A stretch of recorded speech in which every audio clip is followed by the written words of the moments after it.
Република Македонија се уште не може да каже дека има земјоделски задруги. Вкупно регистрираните 38 се многу малку и преку нив се пласираат едва 9% од вкупното производство, беше речено на денешниот настан по повод Светскиот ден на задругите.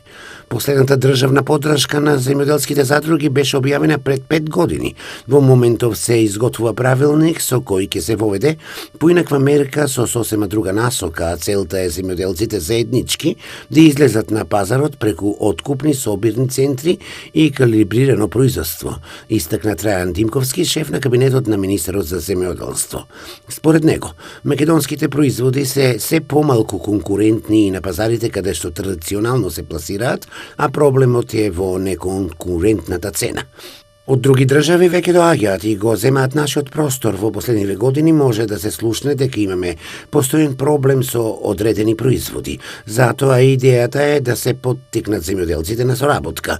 Се додека земјоделецот сам бере и пакува, ќе имаме проблеми, напомена Димковски.